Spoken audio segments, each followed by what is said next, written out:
Welcome to First United Methodist Church, Starkville. We're proud that you have joined us. We are a large community of faith, and we serve God together here in this community, and we invite you to be a part of our worship today.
Good evening. How good it is to have you here with us this evening. A good afternoon, and we're excited about it. Have been looking forward to this time for several months now, and we're pleased that it has come to fruition. Let me welcome everyone here tonight. I understand that there's a good group from Emmanuel Baptist. And, a good group from Emmanuel. Good folks and a good group, a large number. So we're pleased to have you. There are other visitors. We welcome you very much. Good to have Dr. Bob Rambo, our district superintendent, with us tonight. And all of you, we're so pleased to have you. Let us begin with prayer. God, how grateful we are for your love, for your blessings, for your presence in our world, in our lives. Lord, on this World Communion Sunday, we thank you for this opportunity to gather as an interfaith group this evening to learn more about your Bible, your word, and how it relates to our lives. Be with us, be in our midst, in the name of Jesus. Amen. We are going to do a stewardship message that we're doing for our congregation. It's about 3 minutes, and let's do that now.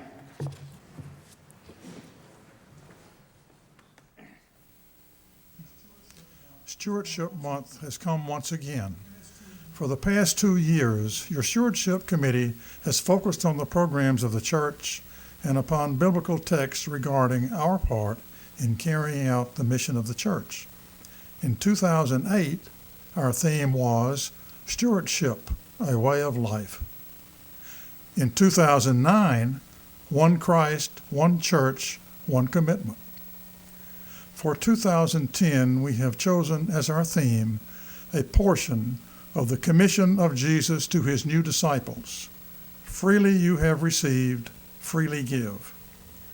In the next 5 Sundays, you will hear from some of your fellow church members as they speak about ministries of First United Methodist that are important to them. Perhaps you will put some names with faces that you already recognized. Perhaps you will hear of a program in which you want to participate actively. Perhaps you will recognize a financial need that you can help to supply. At the end of the month, you will be receiving your pledge card for 2010.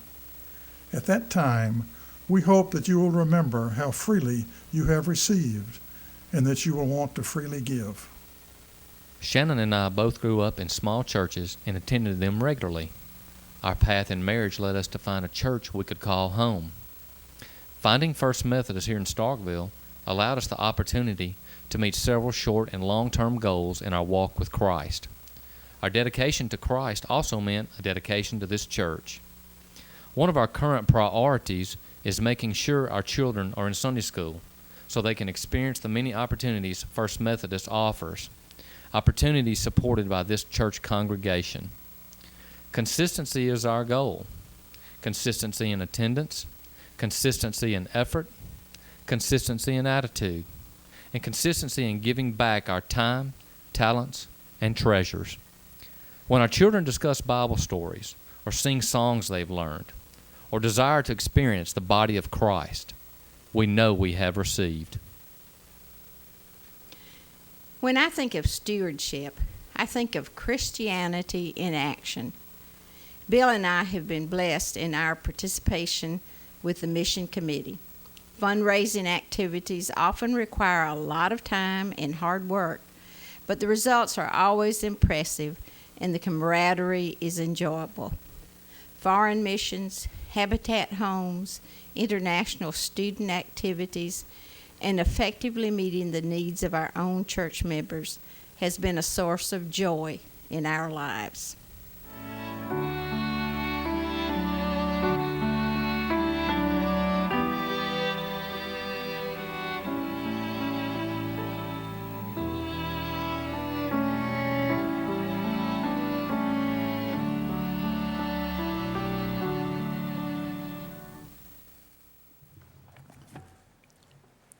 Before I forget, tomorrow from 9 till 11:30, Dr. Page will be sharing with a group. All of you are invited to come and be a part of that.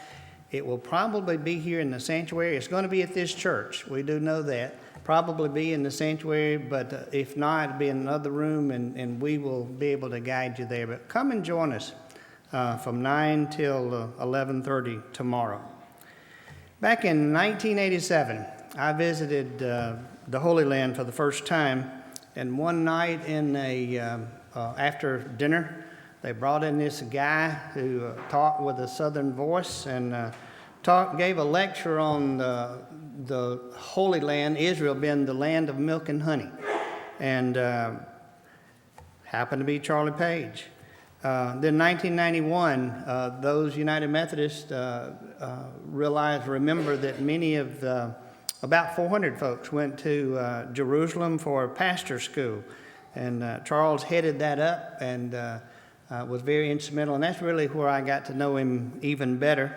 And then in 1996, there was a group from my church, about 15, that we were lucky enough to get him to basically, as we traveled to Israel, let him be our guide. And there's no way I can explain to you how important that was to each of us. Charles Page is a biblical archaeologist. He's a good old guy from Tennessee. He's a Tennessee fan, but then a Mississippi State fan second. He's lived on and off in Jerusalem for about 30 years now, and he knows his stuff. He knows his stuff. The folks in this church know that I've said this a couple of times. When I'm working on a sermon, there's two books that are within arm's reach. One of them is The Land and the Book that Charles did. The other one is Jesus and the Land. And I've used these so many times just in preparation of sermons or trying to remember now, where was that place? What was it about? And Charles has those books here tonight. Some of them are already autographed, maybe all of them. And he spelled his name right most of the time.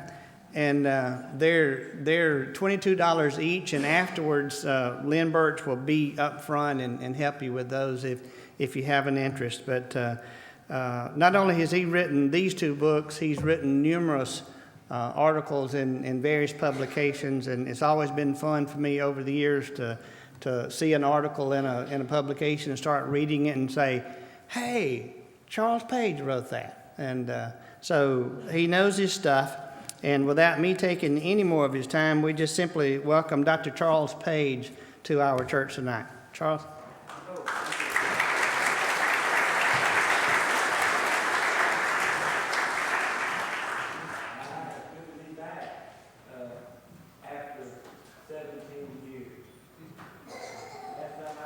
Jackie Sherrill was still a coach. D.F. Lee was the pastor, and we had an associate pastor who was all right too.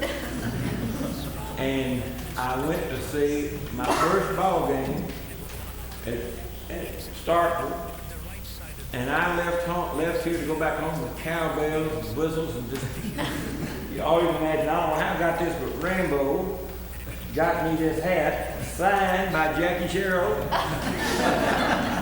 And we beat Auburn 14-7. And I was so happy. And this was Coach Sherrill's hat from the game. So naturally it's been in a real place of honor. It's the first time I've ever had it on. But it feels holy.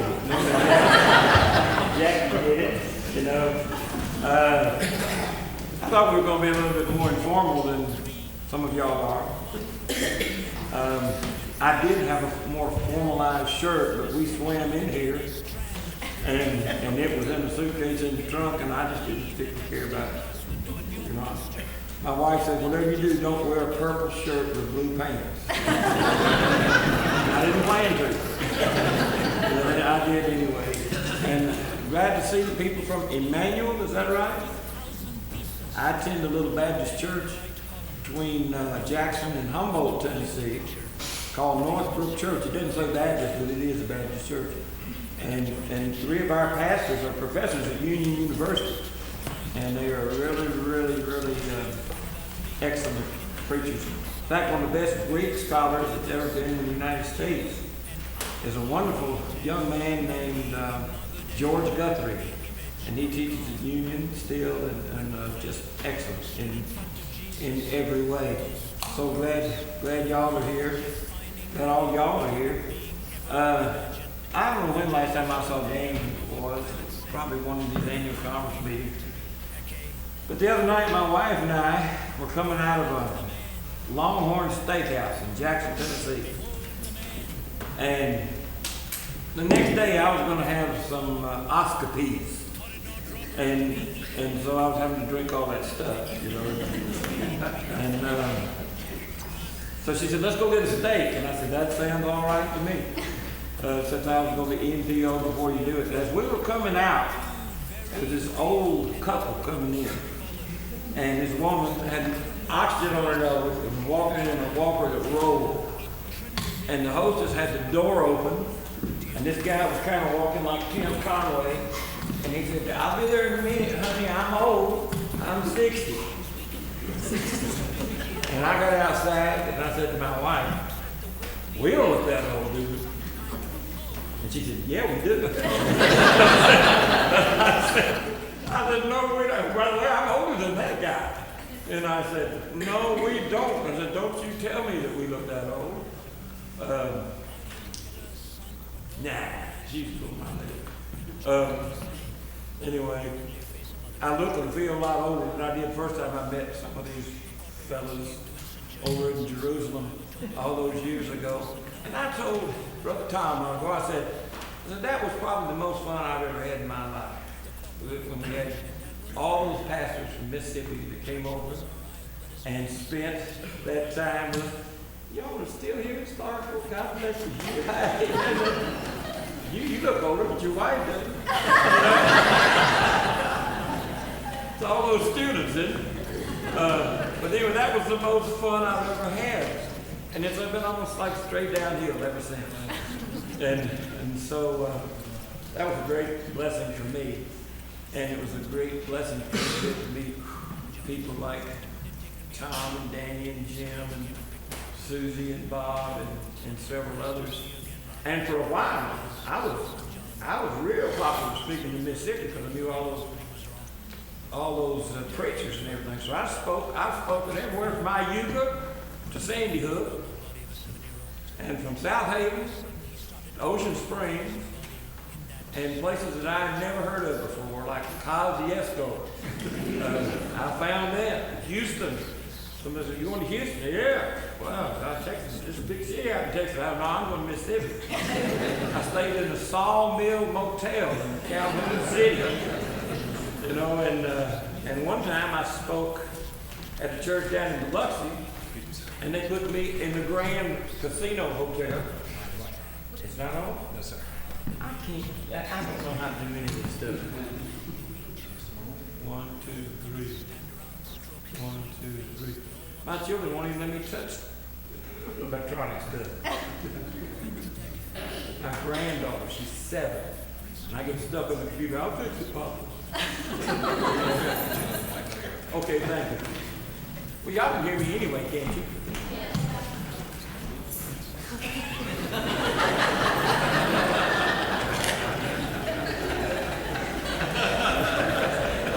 Are y'all taking this? Oh, I guess you are.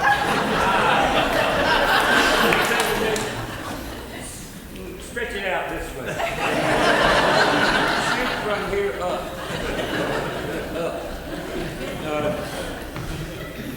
Well, I guess I have to have a microphone anyway. We're going to talk about biblical archaeology, which is something I really like to do, or used to. I am now blissfully sort of semi-retired and probably have done my last dig, but I sure had a lot of fun while we were doing it.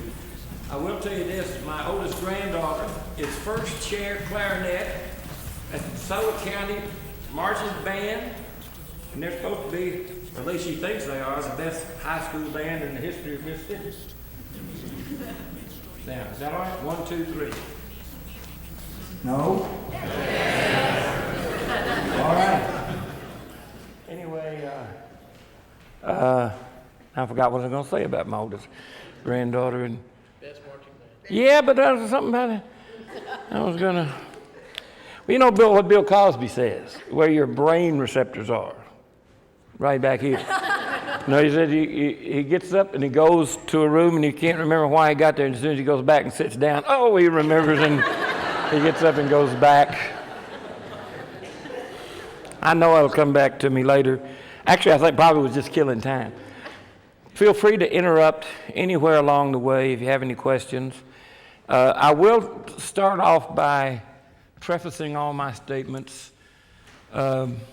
Salvation does not come from anything we've ever done in archaeology. And the purpose of our studies in archaeology over the past 50 years or so, archaeology, biblical archaeology, traces its history back to 1954, Now, there were people still treasure hunting before then, but it wasn't until 1954 that we really developed a systematic methodology, for doing that. And so it's still a relatively new science. The reason that it means so much to me, or has meant so much to me, is that it adds a component helping us recapture the historical context of Scripture. And some of the things that I've picked to discuss tonight will better illustrate that. St. Paul gives us a litmus test for salvation. Does anybody know what it is? Well, I want to see if you agree with me on this. If you believe in your heart and confess with your lips that Jesus is the Christ and God raised him from the dead, what?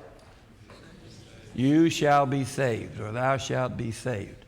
So, it's not the type of houses they lived in. That's important. And we've learned a lot about the life of Jesus simply by learning the type of architecture they used in the first century. It helps explain some of the teachings of Jesus in a better way. But, and I'm just saying that so that if you get offended tonight, sorry. If you don't, that's good. If you find fault with anything I say, blame it on Danny. And if I do real good, then it's, actually it's a gift from God to have been able to work over there, all these years. My first excavation was 1968. And I spent a lot of time over the next several decades, honing that craft. And it's amazing, really. Danny was talking about being a farmer. My dad was a farmer. And he worked for the GM&O Railroad, so he knew where Kosciuszko was in Okolona and all those places, because he rode a train from Cairo, Illinois, to Okolona and back. That's where he worked forever and ever. But, when you're a kid growing up in the Delta country of western Tennessee or the hill country of central Mississippi, do you hear me say Mississippi?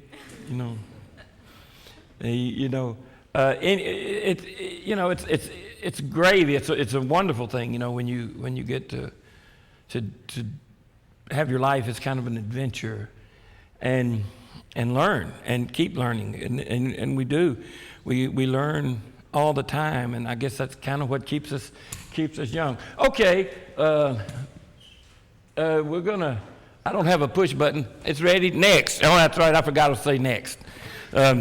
This is.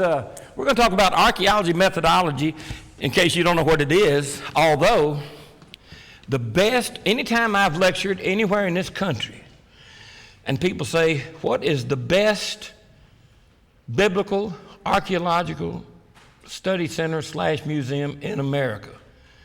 And I tell them it's the it's the Center for Semitic Studies at Harvard. And I said, but if you ask me of any state land grant schools, it's the Mississippi State University at the Cobb Institute of Archaeology. It's absolutely incredible. Have any of y'all been over there? How many of y'all have not? Shame on y'all. You need to go. I'll tell you another place that's pretty good is in Fayetteville. The University of Arkansas has a real fine place too, but theirs is mostly Native American. And the one in Mississippi State, is much more broad. And it's a marvelous thing. So some of you may know a little bit about this if you've been over to the Cobb Institute. Okay, next. This is kind of the history of archaeology. I know more about Israel and Jordan.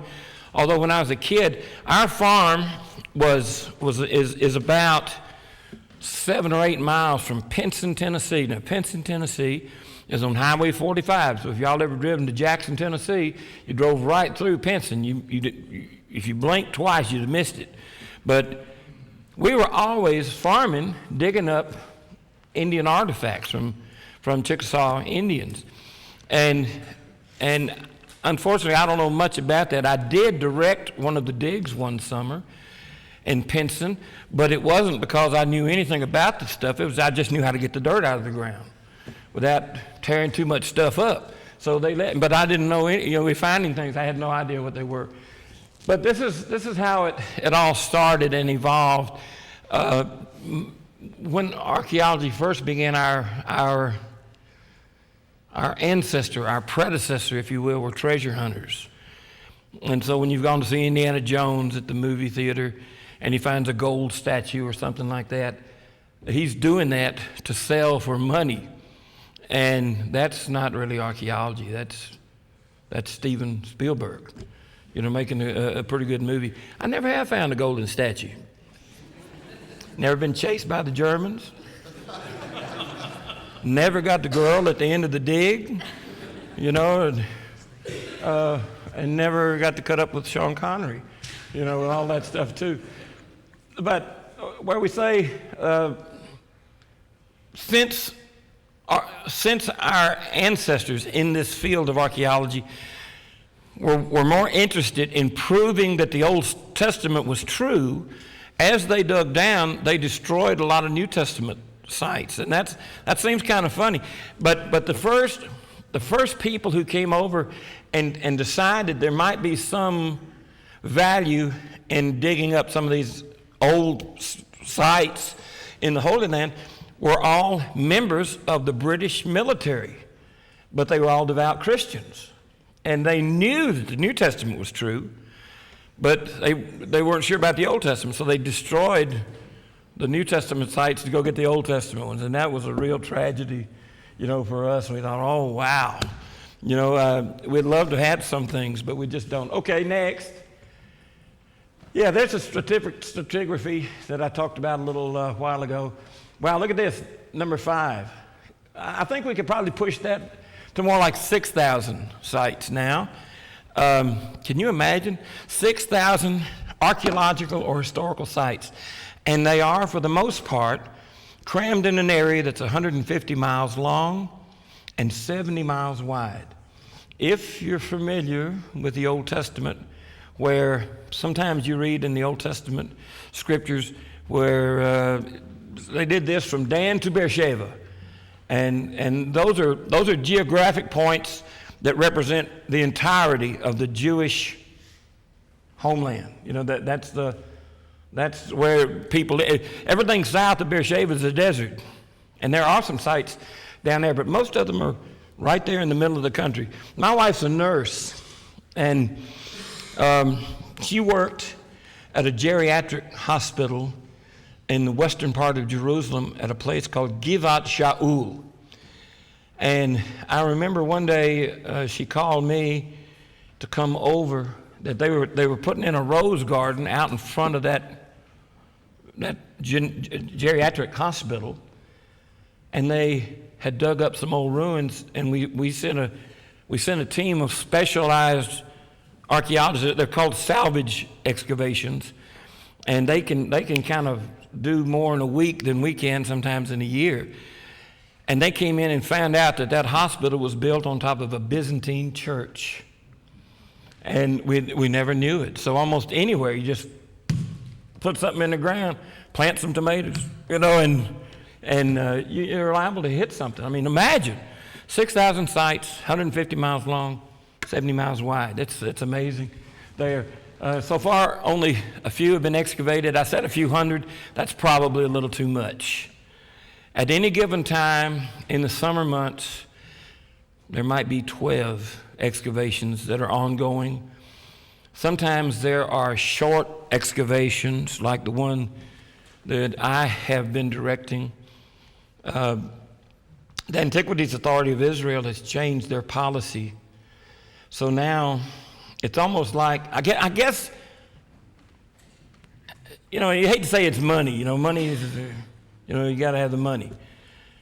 And used to, we could excavate sort of hand to mouth.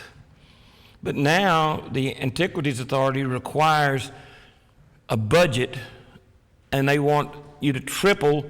So if our average, on our site, it takes an average, the place we've been digging, our average excavation season is about 30,000. That doesn't sound like a lot, but you ought to try raising it, and it's tough because there's only so much money to go around. And I got where I would feel guilty asking people for money because of Katrina and because of, catastrophic diseases, that children have experienced. So,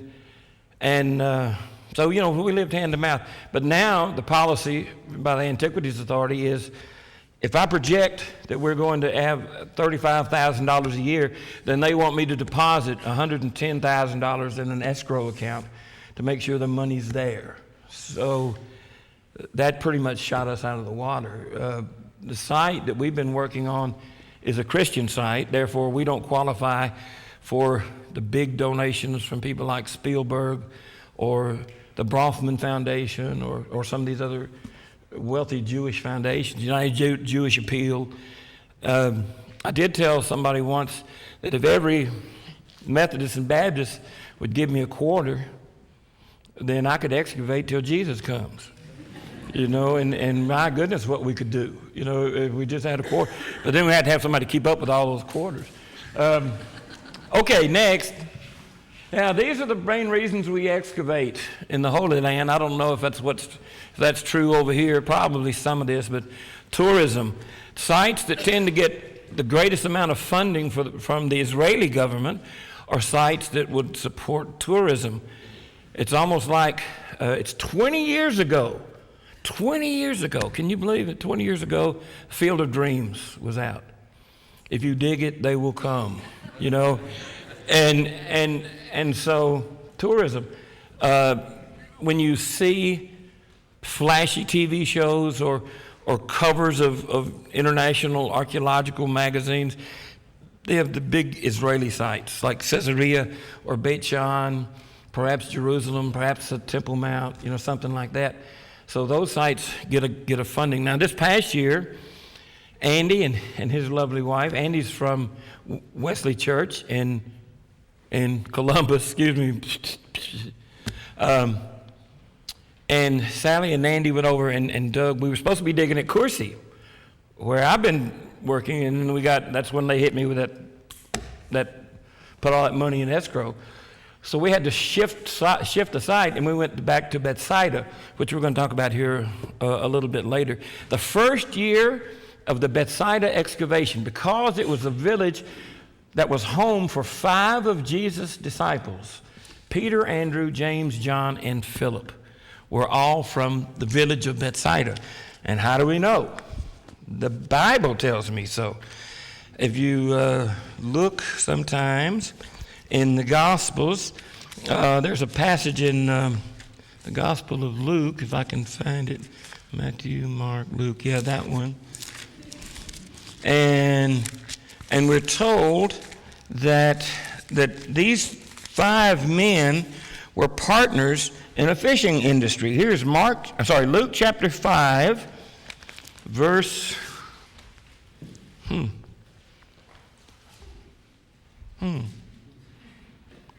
I got cataracts. Well, I can't read it too well. Let's see. All right, here we go. For he was astonished, and all that were with him at the catch of fish which they had taken. Okay, yeah. And so also were James and John, the son of Zebedee, who were partners with Shimon or Simon, and they were partners in a fishing industry. So we have Peter and Andrew, James and John, and then Philip. In John chapter 1, verse somewhere, toward the here, listen, here we go. This is verse 43. The next day, Jesus decided to go to Galilee, and he found Philip and said, "Follow me." Now, Philip was from Bethsaida. So, when we think about the disciples, 5 of the 12 were from this one little village of Bethsaida. So, it was really important, that site be excavated. And because it was a Christian site, and because the Lord had walked there, and because American Christians want to come and walk where Jesus walked, the government gave them $1.5 million. And that stayed with us from 1988 to roughly 1994. In 1994, Yitzhak Rabin, our prime minister, shook hands with Arafat. Do you remember that? Up in Washington? And Rabin started talking about trading land for peace with Syria. Well, the Bethsaida is located in occupied Syria, which means if we made peace with Syria, we give them back Bethsaida. And so the Israeli government did not want to fund a site for the Syrian Ministry of Tourism. So they took back the money, and now they've had to struggle, to keep raising funds. Plus, it's a huge site, as you'll see when we get there. Okay, so tourism. Talk about a slip of the tongue, Freudian slip. Tourism, politics. Politics is important because, just like in our country here, when you have a different administration, there seems to be a different kind of agenda. Reagan had a certain agenda. Actually, Reagan sort of transcended, some of this partisan stuff, that we see so much of these days. But Clinton had his agenda, W had his agenda, Obama has his agenda, and different kinds of pet projects get funded.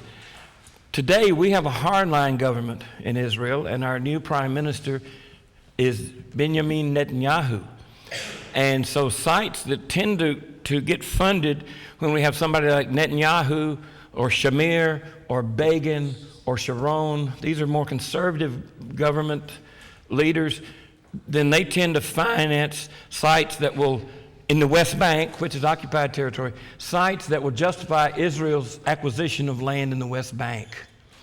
And then when we have somebody like Perez or Rabin or Barak, or on back to Golda Meir, even a different kind of philosophy, than that. So politics determines archaeology too. It determines where we're going to excavate.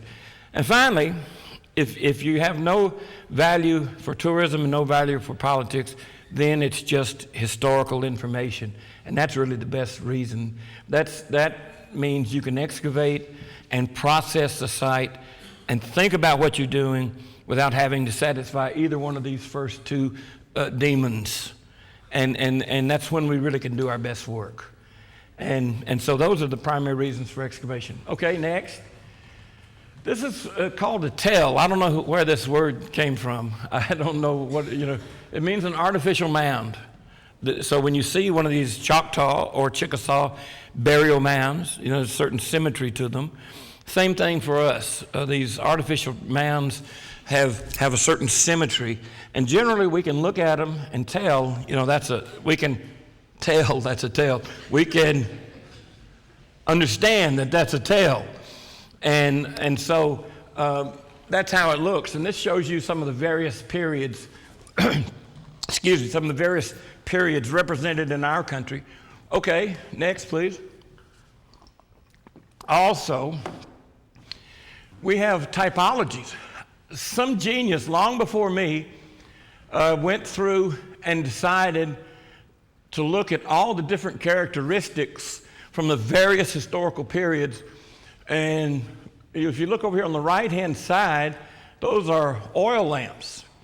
And anytime you've seen collections of oil lamps in some of the museums, that's one of the first things that jump out at you, that they all have differences.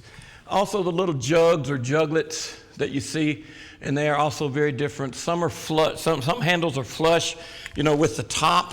Some go down below it, and all sorts of things like that. And so this is another thing that helps us when we identify old sites. And now we can dig up an oil lamp or a cooking pot or something, and just look at it and pretty much tell when it, the period from when it comes. My youngest daughter lives in Eugene, Oregon, and I hate it. The reason I hate it is because she and her kids are out there, and I want them back down here where people are more normal. First time I went out to visit with them, they took me to some sort of flea market, kind of like a thing, and they had this skinny, shriveled up, wrinkled up guy with a long beard, and he's wearing an Army fatigues jacket. Oh, sorry, jacket and had on little John Lennon rose-colored glasses, and he was crocheting something, you know, and I don't know what he was doing. I said, oh, hey, man. And I said, I'm from the 60s, too. And he said, oh, far out. And I said, yeah, but I need to tell you something. He said, what? And I bit down and said, 401K. I said, IRA, retirement. I said, you've been sitting out here selling this junk? You got nothing, you know, and I went in my life. I thought, I don't want to see John Lennon sitting on the ground at a fair like this, you know, just, I mean, I used to sit around with fatigue jackets too, you know, 50 years ago. But, and I earned mine, you know. My daughter's house is made of shingles, these old slate shingles. You remember those? Looked like houses in the 1950s, you know, from around here. And our houses don't look like that anymore. So that type of architecture, again, has a certain historical specificity to it. And it's the same sort of principle that's on here. And so that, you know, that helps us quite a bit. Okay, next. And this is just another shot of all that. By the way, if you're a pastor here and you're interested in all this, I'll leave all this with Danny or Bob, and, you know, you're welcome to, you know, to have it. Or a Sunday school teacher, or if you want to have it in your library, you know, whatever. I mean, I got thousands of these digital pictures. Okay, next. Okay, now this is more about the work itself. We work in 4-meter squares, and we use different types of buckets. Here you see, in the old days, it was a kufa, which means a basket. It was literally a weaved basket. And that's what we use for hauling dirt away. Well, today we use plastic buckets, but we still call them baskets, even though they're buckets. And so generally when somebody goes into a square and starts working, we give them one bucket for artifacts that they might find, one bucket for dirt, and we go down little by little by little. We had a square here that was 4 meters by 4 meters by 4 meters, and then you've got a 1 meter wide balk, and that's what separates these excavation squares where we are. Now in this case, this is not the balk. What we did is we found a wall, and so when you find a wall, it becomes like its own little mini square. And if you see the orange bucket up at the very top, you see that white tag hanging off of that bucket? That is the bucket for pot shards, coins, tools, bones, anything that's not dirt. You know, we put in there, and we'll take a look at it, you know, later on. Okay, next. Oh, wow, this is the toughest job to do. It's really hard because when you start sifting, things really slow down, and all the buckets back up. You can fill up a bucket a lot faster, you know, than you can sift a bucket. Plus, if you start finding little coins, they have to break up each of those little dirt clods like that. This is Shai Swartz, who lives up there on one of the kibbutzim that's around. And we usually don't start sifting until some little things show up, little jewelry pieces. Okay? Next. Oh, there's more sifting. Ooh, look at all that dirt behind there. Generally, on the weekends, we bring in a backhoe and haul that dirt off somewhere. But until the weekend, you know, that's where it goes. And this is, oh my goodness, I forget. John Hester, thank you. John Hester from Gulfport, Mississippi. He's a member of Trinity Methodist Church in Gulfport. And John's been with us for many, many years. His wife, Barbara, got so fired up, she started studying archaeology. And taking some classes at Mississippi, Southern Miss, I think, or either William Carey College. And this is April McAnally, and she's from Decatur, Alabama. And she's been with us quite a few times too. Okay, next. These women are cleaning the pottery. If you look over here and see the buckets over on the side, back over there, when we find these buckets of pottery, We soak them overnight, and then the next morning we have people who are going to scrub them, and once they scrub them, then we put them in a little box like you see on the table here, and they're vented up and down, and they air out, and then later that day we'll read that pottery. And everybody takes a turn at most of this. We try to let everybody participate in everything. Every now and then we get somebody who says, I just want to haul dirt. And I say, thank you, God bless you. Just haul away. And so that's, we do rotate. Okay, next. Yes. Do you just soak them in water? Yeah, just in water. And that really is just to help us kind of take a look at we can recognize from the most simple kind of pot shard to what this belongs. And if it's something that's important, then we'll save it. Usually we throw away probably 98% of what we find. And one of the reasons for that is also back to the money. Everything we send to Jerusalem, we can take a base of a cooking jar like this, and we can take a base or part of a lip and reconstruct the whole thing. A lot of people get excited about handles. Handles don't tell us anything much. It's the base or the lip. But everything we send in costs between $5 and $20. So if we send a lot of stuff down, then we're in trouble. Because it's hard to financially plan for that. And I hate to think we've thrown away some pieces that might have been useful, but just for the sake of money. Here, I just wanted to show you that we had a couple of guys, very ecumenical. I've forgotten these two guys' names. He was a Lutheran pastor from Minnesota. This guy here was a pastor at an American Baptist church in Louisville. And Ruth Stotzenberg, I remember Ruth, and she was a director of Christian education in a Presbyterian church somewhere in New Jersey, across from Philadelphia. Okay, next. Now this wonderful lady has been with us quite a bit, but she's got a real bad back and she can't come back. Now this is Joyce Kilgo, and because of her back, this is what she does. If she was with us, she just does pottery. She can't do much else. And she hasn't been with us in a few years now, and probably won't come back. Her husband is really a hard-working dude. Was he with you guys this year? He was, and he's not going to make any more. Really? Well, I'm giving on, I know.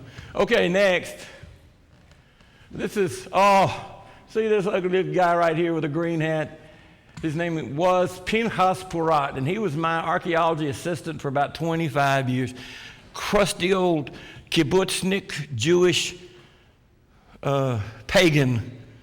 He called himself, his religion was paganism. He believed in the Greek gods. He didn't believe in the others. And he was from Detroit, Michigan, but my goodness, that guy was brilliant. He spoke or read 20 languages, even like Akkadian and Sumerian, Russian. The boy could speak Russian.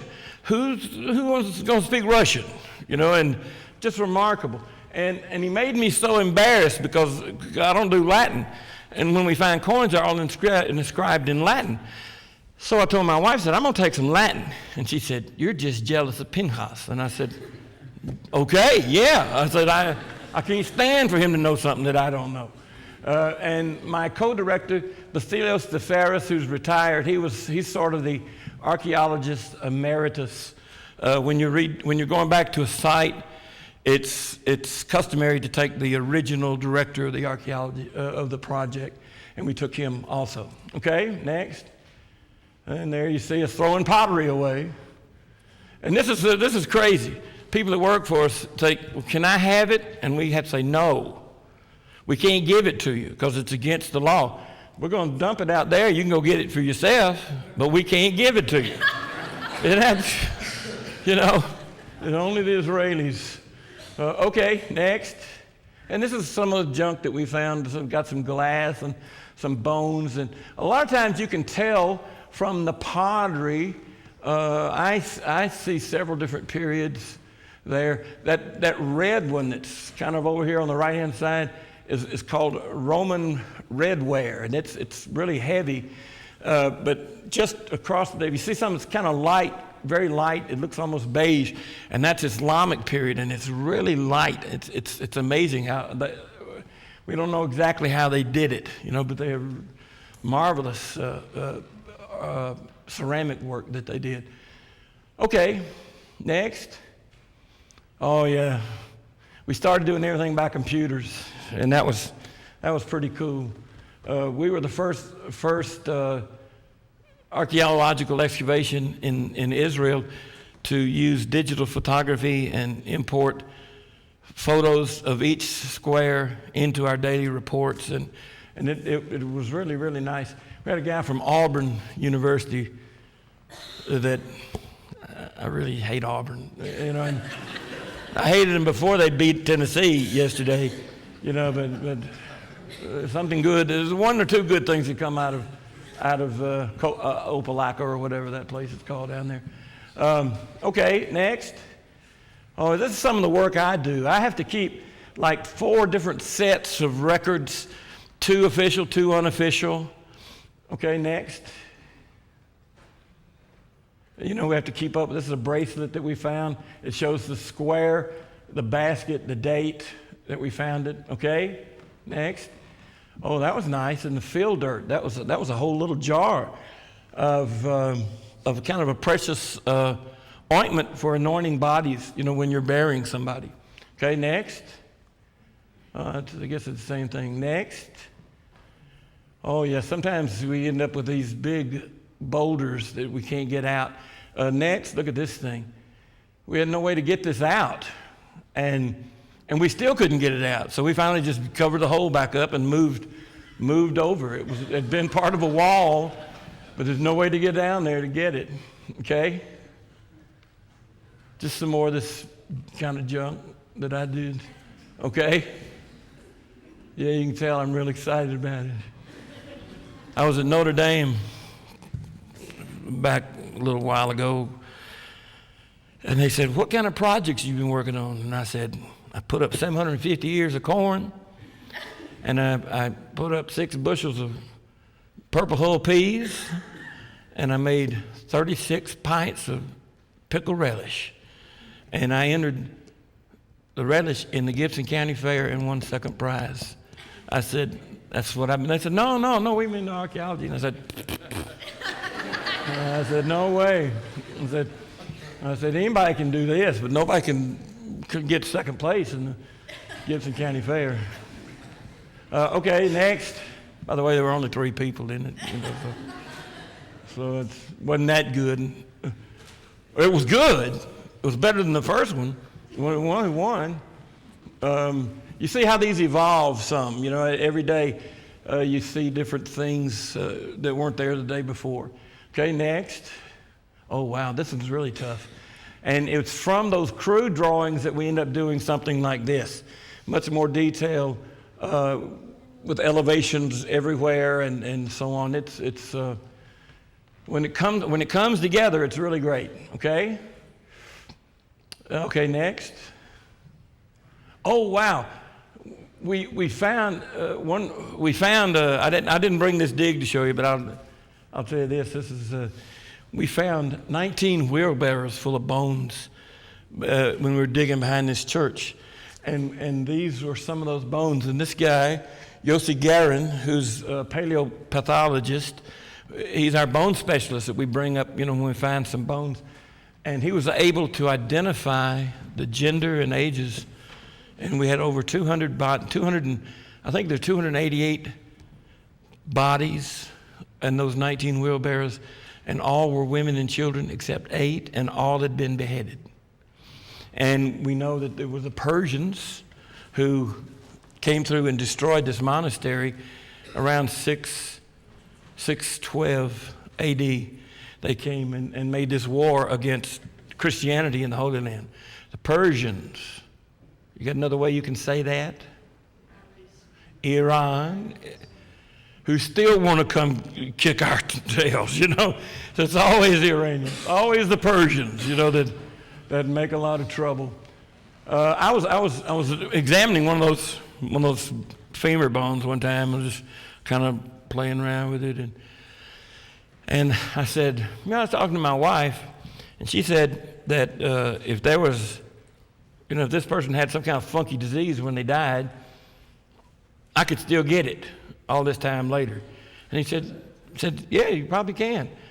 And that's the last time I touched the bone. And from then on, we got gloves, and I want to look like Grisham, out there doing it. Okay, next. Oh, these are bones. See, those are part of femur bones there. Okay? That's just some of it. Wow. Thing is, it's against Jewish religious law to excavate in a cemetery. It's not against the Israeli Antiquities Authority for us to do it, but we had to keep it quiet. We had to keep them hidden, and we'll probably, since we're not going to be doing this excavation anymore, then we'll probably go ahead and write our final report, and we're able to, to mention all this. Okay, next. Okay, next. There's a lot of things that go on in an excavation. Sometimes personal tragedies. This man here on the left, his mother had died the first Friday that we were in the field. And so this happened on Monday. The following Monday, because we were flying on an Israeli airline, he couldn't get a flight out on Friday or Saturday. And he lived in Sault Ste. Marie, Ottawa, Canada. And so a lot of us, we just really ministered, to this man. His brothers and sisters said, stay there. Just stay there with your new family that's there. And it was really a kind of a special bonding, thing that happened. And so we had this little memorial service for Joe's mother on Monday, September the 10th. Okay? But then on September 11th, we had just finished, and we'd come back to the base camp. We were taking showers, and I generally will take a little nap at the end of the day. Start hearing people screaming around, turn on the television, turn on the TV. And I turned the TV on, I think it was about 4:15, and I saw the second plane hitting the towers, and I remember thinking I was halfway between sleep and awake, that place. And I thought, somebody has woken me up to watch a Bruce Willis movie, and I was angry. And then I started hearing the people scream into the microphones of the reporters, and it was just like somebody threw a bucket of ice cold water on me, and I thought, my goodness, this is real. This is happening. So the next morning we went back and we had a second service, and we had 2 candles that we had lit. One we had for Joe's mother the day before, and then we had the second one for the second service. And this is a really strange thing. 2 of my uncles died on September the 11th, and they weren't associated with the terrorist attack. One of them had an aneurysm that burst and it killed him. And my other uncle, my father's sister's husband, had been on life support system, and they decided to discontinue him that day. And so I remember I was the last one that left that little chapel, and it was one of those things that's almost like mystical or something, because I turned back to look at those 2 candles, and it was like I flashed on the World Trade Center, just boom. And I remember thinking, 2 towers, 2 uncles, 2 candles, too much, and it was just, and I said, dear Lord, I hope we don't have to come back to this room, anymore, because that's where we had those memorial services. All those elements go into an excavation, and all the people, that are there. We keep diaries in case there's a death or in case there's an engagement. We've had a couple of people who've been digging, and they, even though they were from 2 different parts of the country, they started writing and faxing and calling, and suddenly we got a marriage. And so there's a lot of human things, that go on to make it really special too. Okay, we're going to talk about 3 particular sites. What time is it, Danny, please? 7? What time do we start? 6. What time we stop? Whenever. Oh, I guess I got too long-winded in all this part. Okay, let's talk about some of the things that we just go, show off. Okay, go ahead. Let's see if we can get to something specific. Vasilios is such a ham, such a cut-up. Okay, next. Oh, yeah, cool. That's one of the jars that we found. Oh, and look, this one here, that one there, that's the one we saw in the field dirt earlier, the one I said that had a kind of anointing ointment in it. Next. Okay, good. Now let's talk about the Old Testament. Okay, next.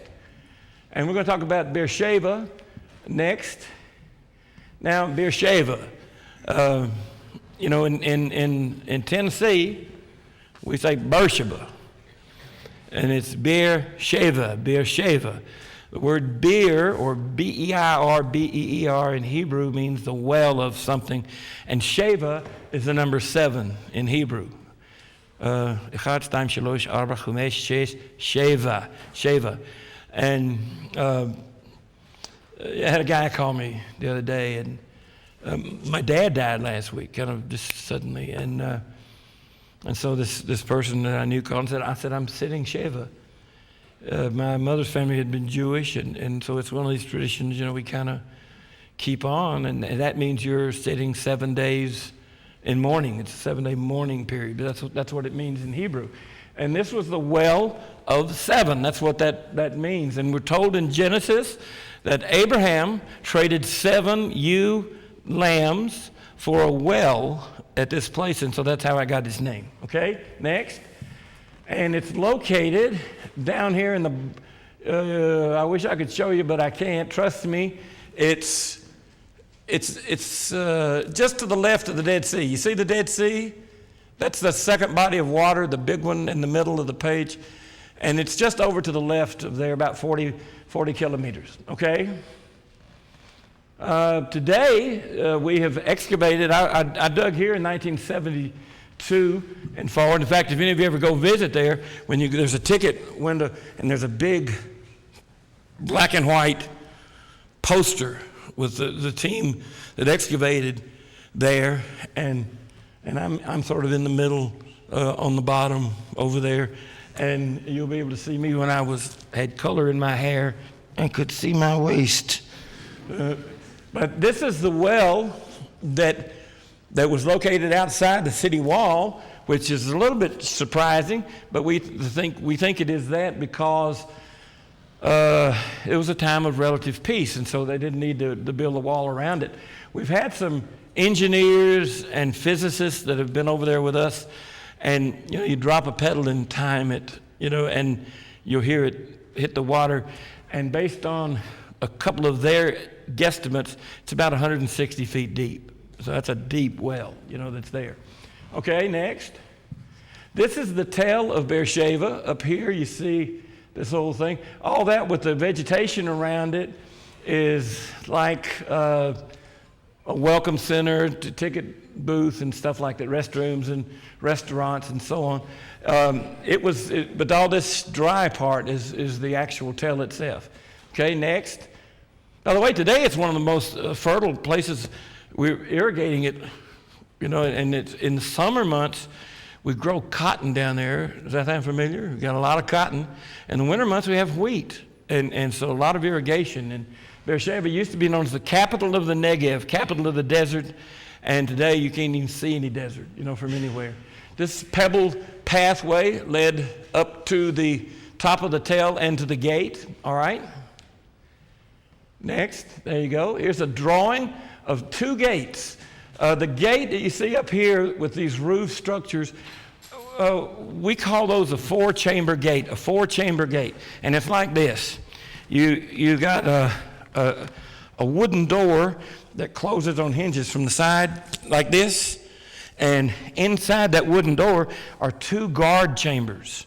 They would hold about 16, maybe 20 people each. And right behind them, you got another door that closes like this, and another guard chamber there.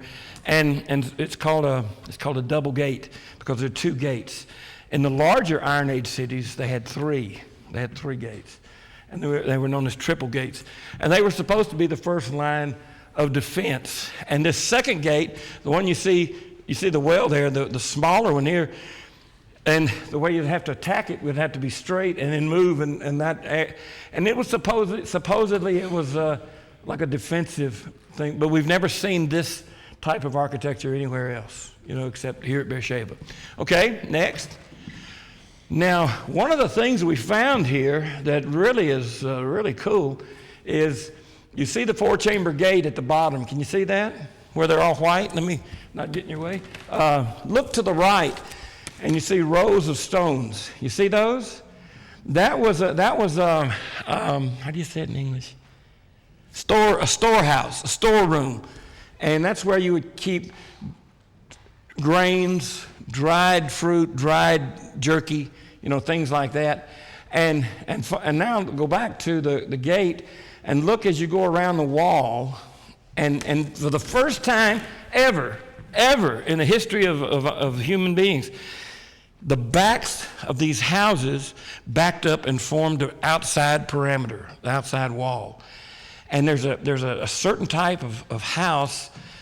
It's called mihrav in Hebrew, mihrav, M-I-H-R-A-V, like that. And it means a 4-space house. And the architecture is unique to the Iron Age. And so the only places we've ever found these types of houses are Israel, Jordan, southern Syria. Probably have some in Lebanon, but we don't know. But the back of the house over here formed the fortifications, for the city itself. This one dates to the time of King Saul, and it probably was. We think it was probably like a fortified military post, something like that.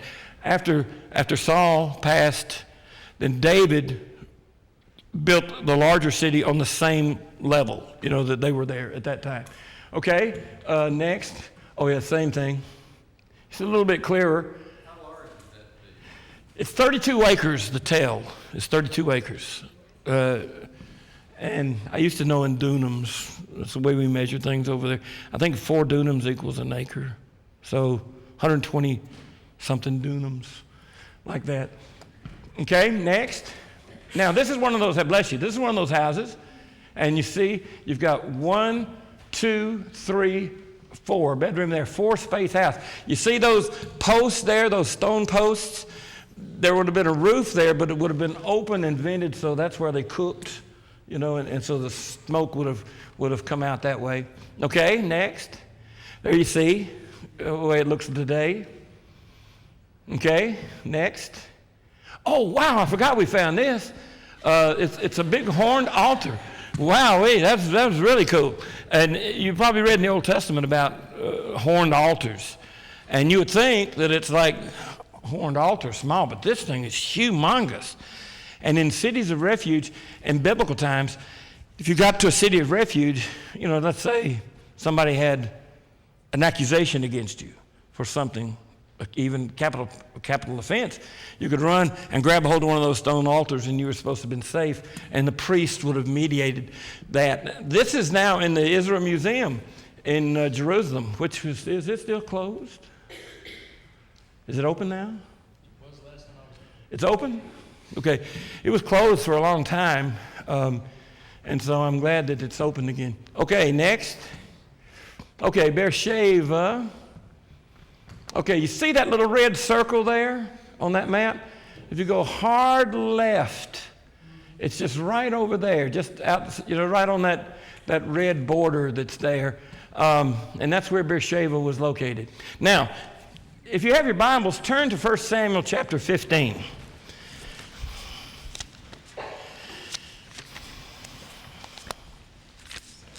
First Samuel chapter 15. Oh, wow.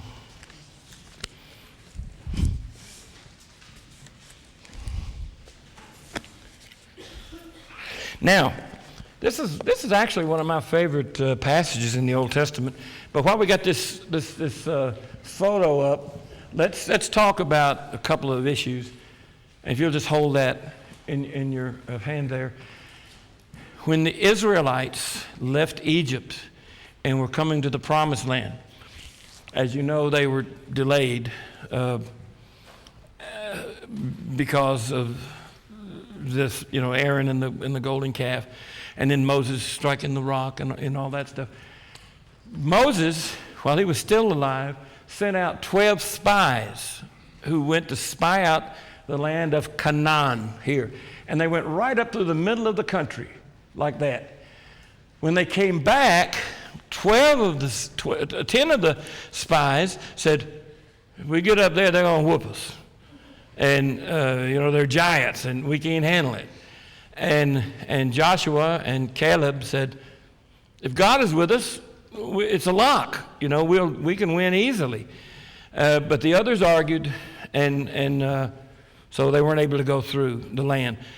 While the spies were out, Moses met with the king of the Amalekites and Amalek. And that territory, down there where you see the bottom of the red border there, from there up to about the red circle was the land of the Amalekites. And so Moses sent word and said, would you let us pass through? And they said, no, you can't come through. And so when Israel came, then they would have to go all the way back down to the Red Sea, across over into southern Jordan and up the east side of the Dead Sea and then in at Jericho. And God said, one day I'm going to punish the Amalekites for this. Now we have Moses died, and we go from Joshua to the judges up to the time of Saul. So a long time passes, and finally one day Samuel the prophet comes to Saul and says, it's time now for us to punish the Amalekites and for not letting us go through. Verse 15, chapter 15, verse 1. And Samuel said to Saul, the Lord sent me to anoint you king over the people of Israel. Now therefore, hearken to the words of the Lord. I will punish what Amalek did to Israel in opposing them on their way. And so Samuel tells Saul to go to the capital city of the Amalekites and destroy every living thing. Every child, every woman, every man, every animal, poison their wells, salt their growing. It's a complete cleansing, of everything. And there's a Hebrew word for this. It's harem. It's not like harem of Alibaba, but harem, and it means a sacrificial band. God has made the Amalekites a sacrificial band. It's really grisly. Just think, there's no grace at all for these people. And so Saul brings his army to Beersheba and makes it a fortress, and it's going to be from there that he attacks the Amalekites. And Beersheba was the camp. The place that's the capital of the Amalekites is 15 miles southeast. East southeast of Beersheba. It's called Tel Masus, M-A-S-O-S, I think, Masus. I don't remember how to spell it. Ask your preacher. There's plenty of them around here. Ask them. They'll tell you how to do it. And so it's from Beersheba that Saul launches this attack. Now, what happens? Saul gets down there to the capital of the Amalekites, and he thinks, these Amalekite women look pretty good. I think I'll take me home a couple of new wives. Oh, wow, man, that's a grain-fed cow. I better take that cow home with me and all this gold. And so Saul doesn't obey God. And then what happens, he gets all this loot, back to his fortress up in Gibeah, north of Jerusalem. And Samuel comes in, kicks the door open, and said, what have you done? And of course, Saul starts making excuses. I was going to bring him back here and sacrifice him. And of course, there's a powerful, you remember what Samuel said? God doesn't require sacrifice. God requires what? Obedience. And we're told at that moment, Samuel takes Saul's sword, kills the Amalekite king, and in Hebrew, the Holy Spirit is ripped away from Saul. Ripped away, torn away from Saul, and given to David. And so Saul ends up losing his mind over this. And from then on, we have the rise of David and the descent into darkness, with Saul. So it's really a powerful place here. Now, one last thing before we go to the next place. We found in this excavation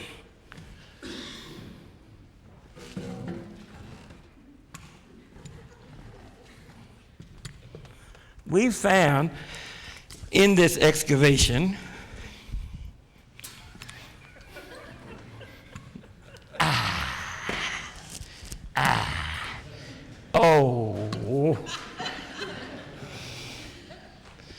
I thought I was so smooth. We found in this excavation the guy who was directing the dig was a guy whose name was Aharoni, and he was my mentor and my teacher.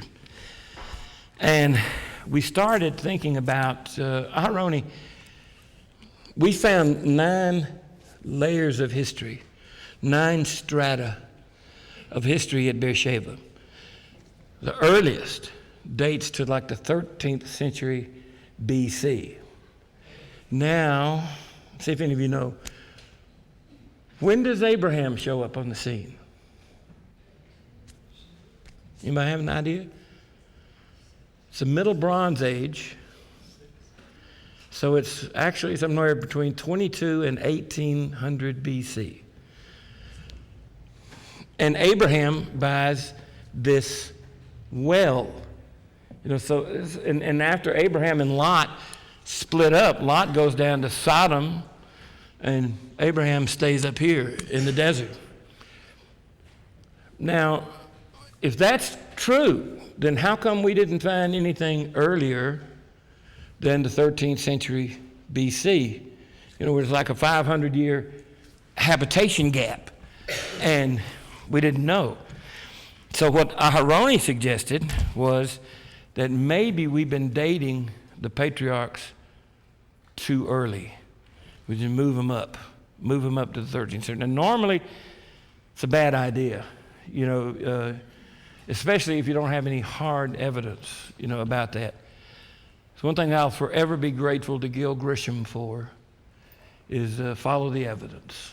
You follow the evidence. Everybody knows who Gil is, right? CSI. He's a guy from CSI in Las Vegas. He's not on the show anymore. But you follow the evidence. And so if you date the patriarchs to the 18th or 19th century BC, and you follow chronologically the subsequent generations from Abraham up to Moses, you see everybody living to be in the hundreds of years, which we don't know that's historical. That may be allegorical. One thing we've discovered is that the further back we go, the shorter our lifespan. At the turn of the 19th century, the average age for an adult male was 54. In the first century, the average age for a male was 22. So what's it like 2,000 years before that? I mean, it probably was close to the same. Now that's based on skeletal analysis of the few skeletons that we found, to go along with it. So Aharoni says if we move Abraham up to the 13th century, 14th, 13th century, then we've got a nice logical, chronological flow from Abraham through the judges to Saul and to David and so on. And it made great sense. Now, when I was there, I was like 23, 24. I didn't have an idea what he was talking about.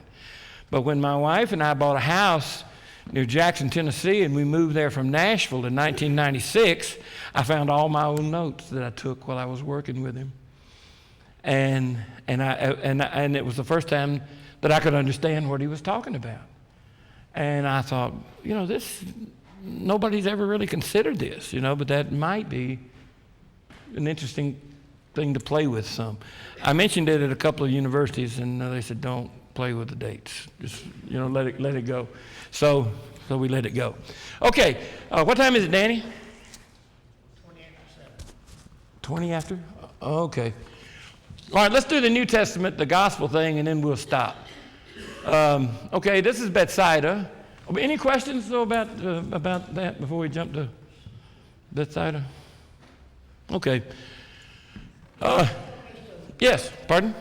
This strata. Yeah. Is there any specific time period, 100 years or 50 years? It's not. It's a good question.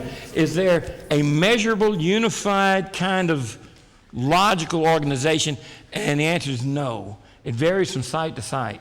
And sometimes what we found out was that strata 6 and 5 and 4 occupied the same levels, but Saul had a fortress, David expanded and made it a city, and Solomon made it a larger city. And so they all occupied the same strata, the same level.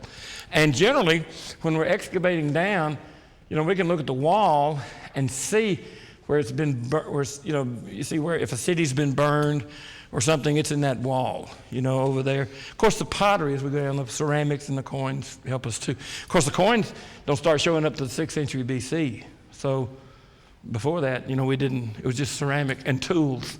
Okay, next, Bethsaida. This means, in Hebrew, it's called Bet Saidon, and it means the house of fishermen, which is Peter, Andrew, James, John, and Philip, okay? Now, this is the tale of Bethsaida. It's also about 30 acres, so it's almost the size of Beersheba excuse me, y'all. And the difference is here, see the Sea of Galilee, how far away it is. It's about 2 kilometers. And look how all that grass, how beautiful that green vegetation is between the road and the Sea of Galilee. If this was a fishing village, which we know it was in the 1st century, what happened to the lake? The Jordan River silted over the last 2,000 years, and all that silt filled in between the start of the tale of Bethsaida there, and all that is alluvial soil. It's top soil that's 8 to 12 feet deep, topsoil. So you talk about good farmland. I mean, it's fabulous. And the Jordan River ran right beside the tell over here on the western side. Now, when we decided to do this excavation in 1988, the top part was going to be 1st century. And so I directed that on top. Our general director is named Rami Arav, and he was going to go down to the Iron Age, from the middle of the tale sort of to the end. And we called them areas B and C. And then at the northern end of the tale, we found a little bit of Bronze Age stuff, and we were going to call it area C. But we never really have done anything, with that. Had they done any, Andy, have they done anything with the Bronze Age stuff? No. Still digging outside the gate. Okay. Well, anyway, so the upper part was, the northern half of the upper part was where we were going to do Roman or Herodian excavations. Okay, next. By the way, that's the upper city, by the way. The lower city would have been down below. Could you back it up, please? Can it go backwards? There you go. So, and this is another one of those things where politics has gotten in the way, because this was Syria until the 6-day war, and we took it over, and we drove the Syrians completely 6 miles back across the Golan Heights, and we actually took this tale in the War for Independence in 1948, and then we gave it back to the Syrians. We took it in 1967. And then the Syrians participated in the Yom Kippur War from 1973, and so they were able to take the tell back, and there are gun turrets that they left there. But when the Syrians had it, they planted landmines around the outside of the tell, and when they drove us off, we planted landmines. And since that time, the Syrians who knew where they were had died, and the Israelis who knew where they were, they died. And so now we can't go excavate down there, which that's where the synagogue would be down, around the base of the tell. And so, so we're kind of stuck. And we hadn't been able to get any volunteers to go down there and check it out for us. I told them they would be famous, but they didn't want that kind of fame. Okay, now, thank you. Now look at the upper part of the map. You see the Sea of Galilee. It's the second body of water up the Jordan Valley. And Bethsaida, you see the red line at the northern part of the Sea of Galilee. See where it goes up and then back to the left? Okay, the country to the left of that red line is Galilee.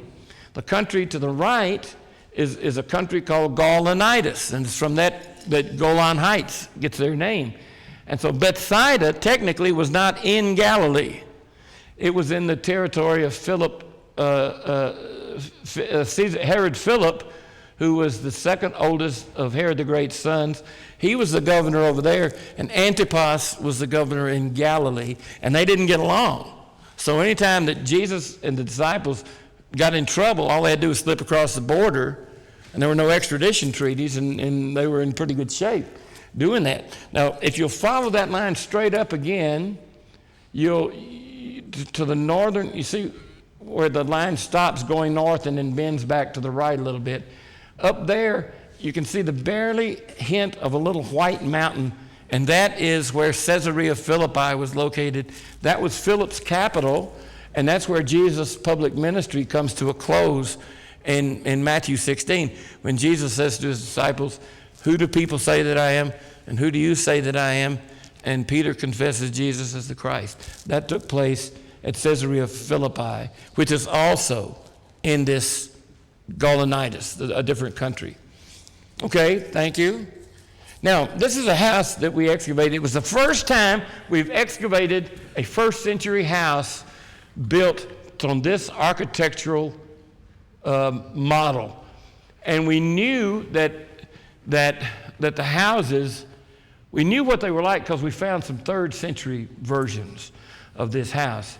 And the name of this house technically is Insula, I-N-S-U-L-A, and that's it means an island. And the island is the courtyard that's in the middle. Now look at that stone. Is that the tackiest thing you've ever seen in your life?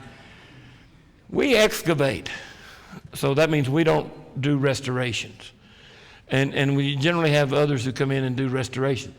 And these people came in here and used some kind of ugly white epoxy on that dark basalt stone, and it's just tacky looking, it's just awful looking. And they never ask us, to consult, or we would have.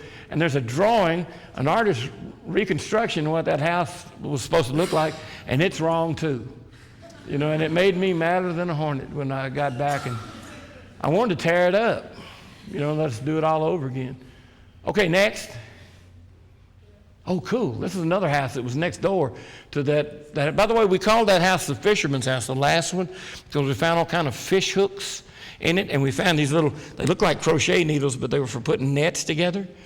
And so we so much stuff there, we just called it the fisherman's house. This was a wine cellar over here next in this other house. That was this house we called a villa there. Okay, next. Now, this is the drawing that's on the wall there, and we know this is nonsense. First of all, you see bedrooms up here on the northern side of the house. There was no door here in the middle. The door's over here. That's correct. And there would have been other bedrooms here on the southern side. There were no trellises in the courtyard.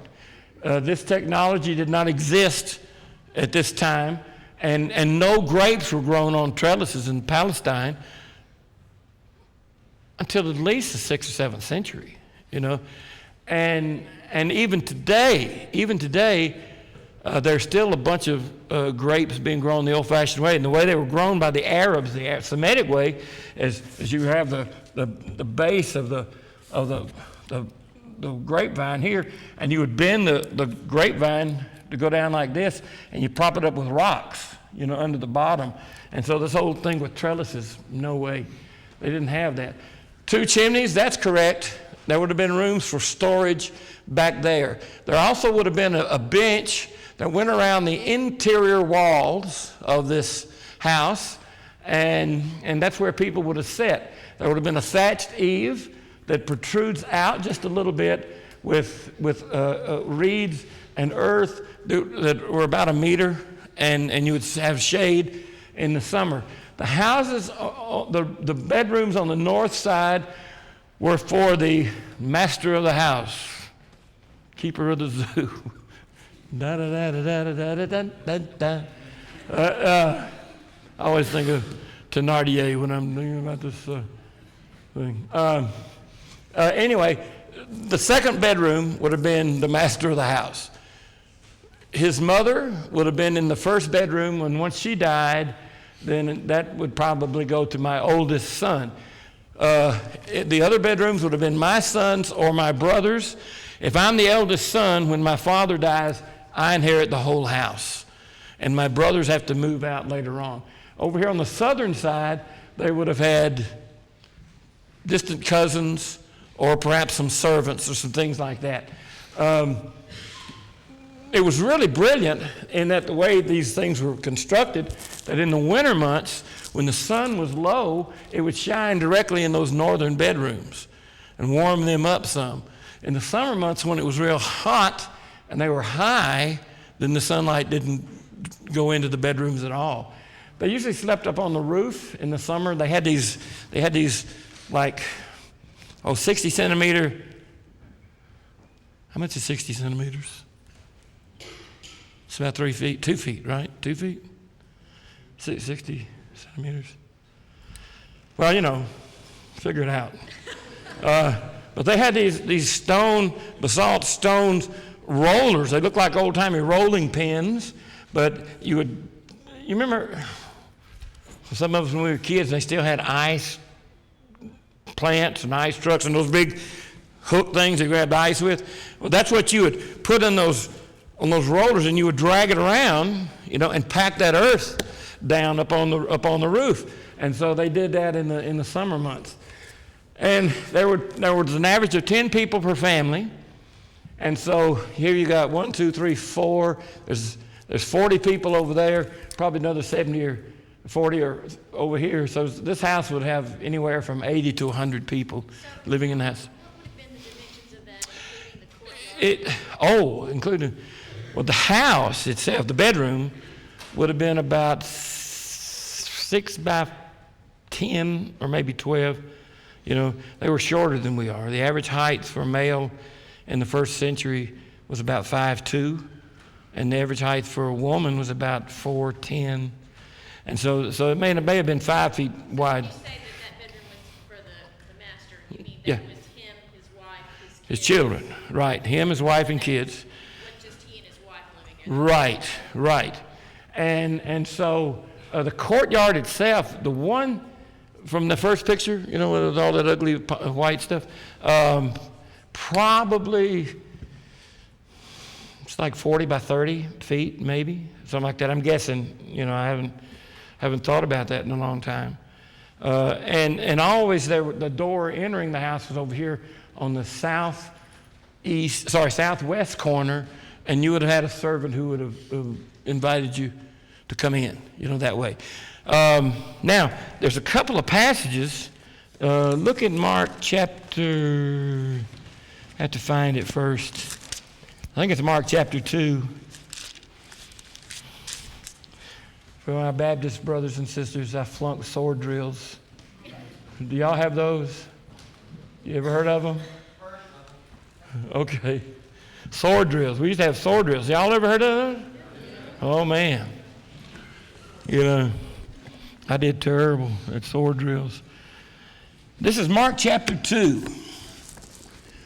When he returned to Capernaum after some days, it was reported that he was at home.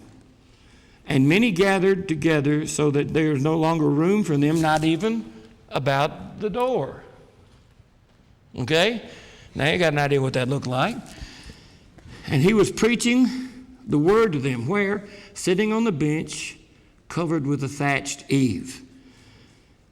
And they came bringing to him a paralytic carried by 4 men, and when they could not get near him because of the crowd, they removed the roof above his head. Now in Tennessee, we think that means they're destroying the roof and the joists, the rafters, the insulation, and all that stuff. When chances are they just tore away that little thatched eave, and lowered him right down to where Jesus. Well, it doesn't change the miracle at all. It just, that's how it happened. So now, we know that's how it happened. Here's another passage in Luke, Luke chapter 11, I think. Yeah, this is a tongue twister here. Luke 11 and 5. And he said to them, which of you who has a friend will go to him at midnight and say, friend, let me have some bread, for a friend of mine has arrived on a journey and I have nothing to give him. And he will answer from within, don't bother me, the door is shut, my children are asleep. In the first century, the wives slept nearest to the door because she had to get up every morning to give us this day our daily pita. The father slept all the way the farthest in, and the children slept in between them, and they had no blankets, so they snuggled up, and that's how they kept warm, was snuggling. So if you have a stranger who comes and says, my friend, give me some bread, I can't get up because everybody's asleep. So, that's what that means, like that. And these houses are houses that never end. It's sort of like Atlanta. It never ends. It never will be finished. Tupelo's probably going to be that way. It's never. Lord have mercy. DeSoto County keeps on going forever, it seems like. By the way, I watched a football game the other night. They had Mississippi high school football. And I couldn't believe the South Panola. My goodness gracious, what kind of a football team are they? And Olive Branch was supposed to be good. And I got so tired of it being one-sided, I turned it off. Did it end up as bad as it was going on?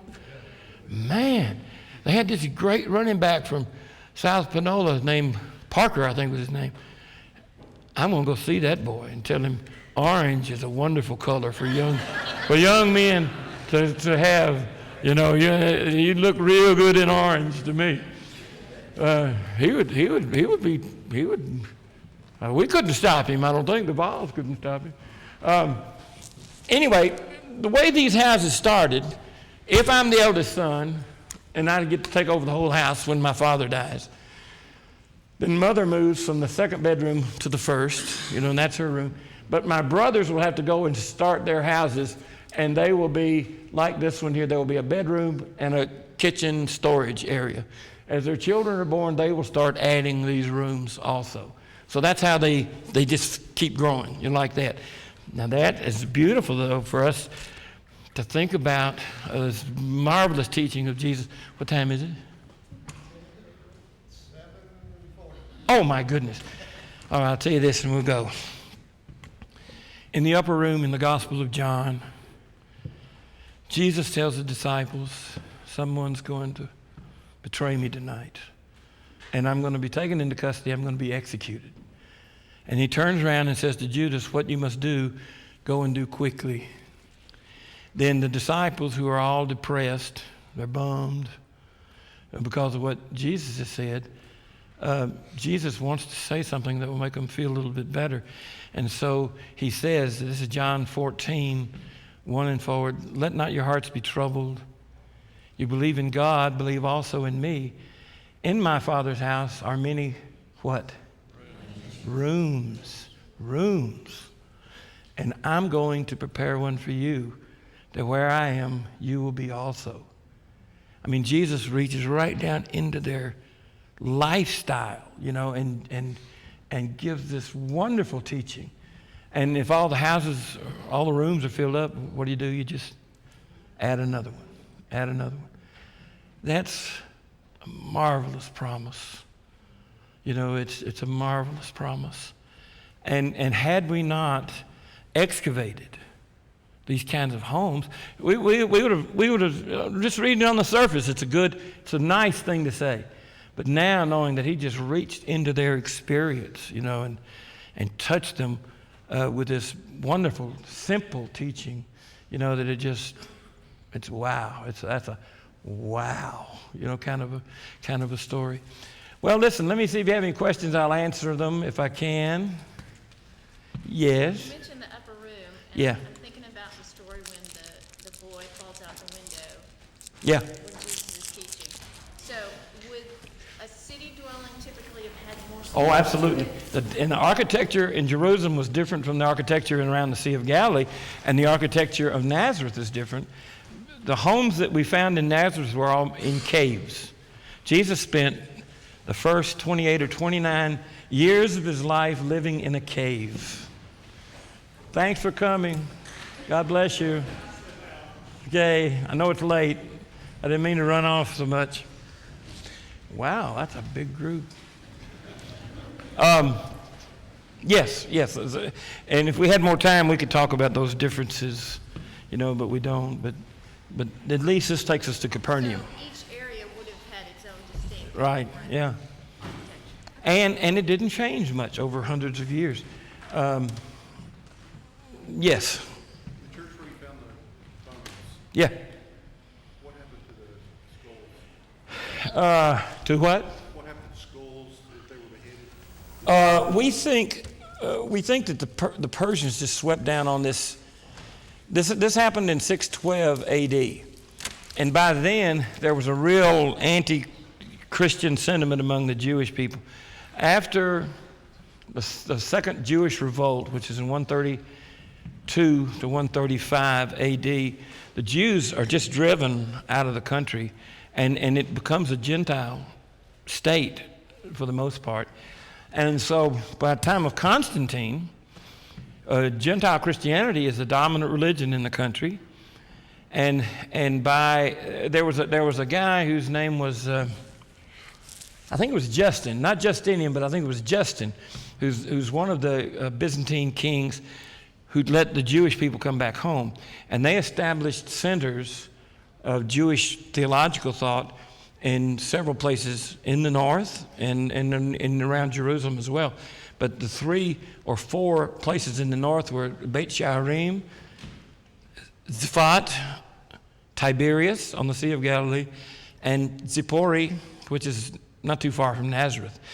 And as the Jewish people started coming back in larger numbers, they began to displace some of the Christians who were in places like Nazareth. At this time, Nazareth was just like a little village.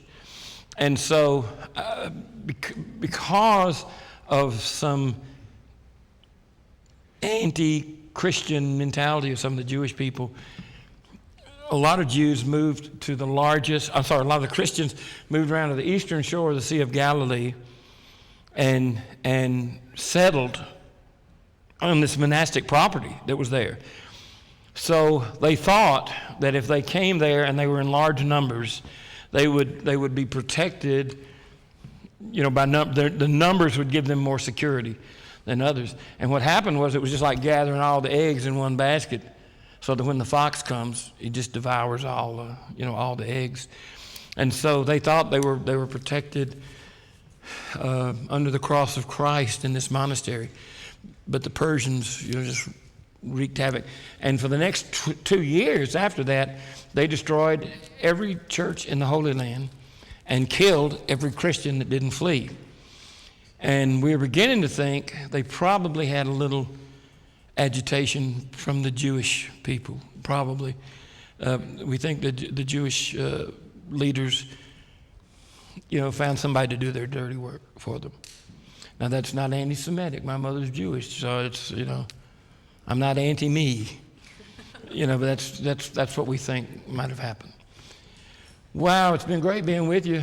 I hope it won't be 17 more years before I get invited back to this church. It's the first time, this is the longest between stops. I'll try to wear a tie if I can get up, if I find one. You know, when y'all had me back again in 2026, I won't be here then. I won't be here. Anyway, it was great being with you. I'm sorry we're running late, and if you'd like, thank you.